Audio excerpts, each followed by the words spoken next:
High school for the past 3 months had been like a dream.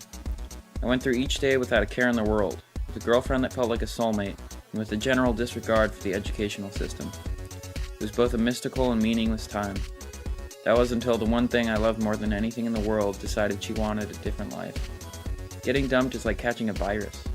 It spreads throughout your body with hastiness and soon affects every aspect of your living actions. Insomnia, loss of appetite, feelings of weakness, and fatigue are symptoms of both the most fatal cancers and worst breakups.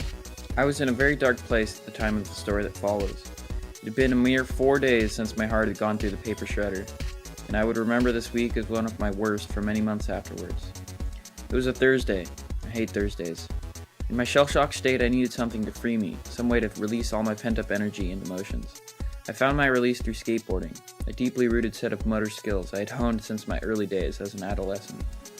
A good friend of mine, fellow Boy Scout and troublemaker Nick Dodona, could relate to my situation and was there skating the pain away right by my side. I can hear the grinding of ball bearings in the wheels of my skateboard as I carve down one of the many hills in my hometown of Mill Valley now. The smells of redwood bark and ocean fog were an everyday reminder of the beautiful place that we all lived in.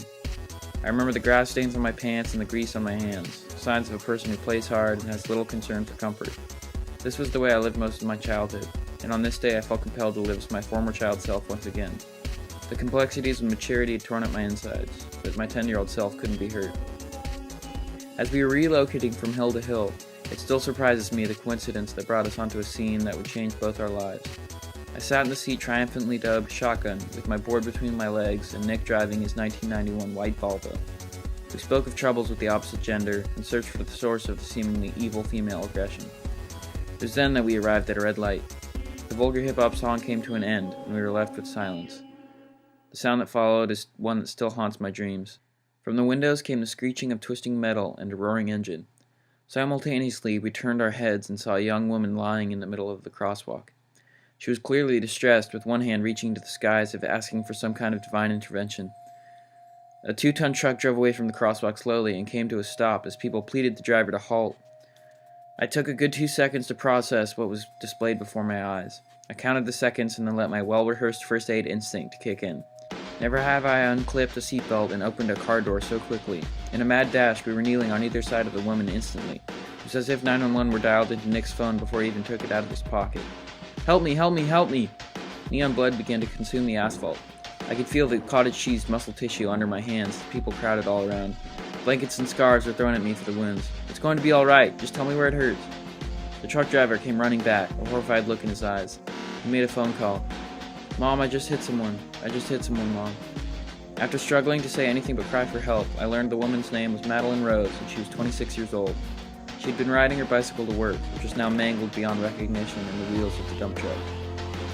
Give me morphine, it hurts so bad! It's going to be okay.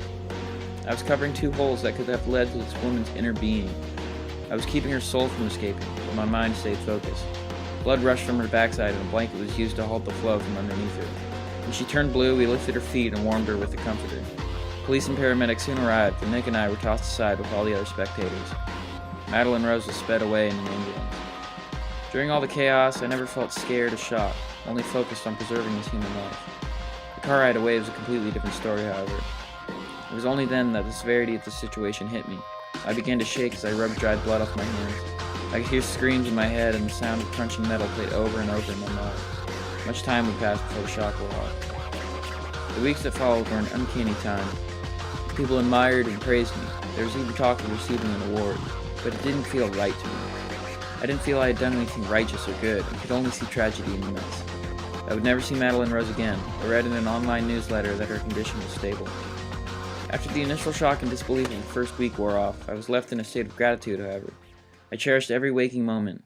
It wasn't long after that I stood outside my ex-girlfriend's house with a boombox above my head, blasting Jack Johnson in what became a failed attempt to win her back. A hypersensitive awareness of my feeble existence persuaded me to live every moment like it was my last, and there was no better way to have it all end than in the throes of love. She didn't feel the same way.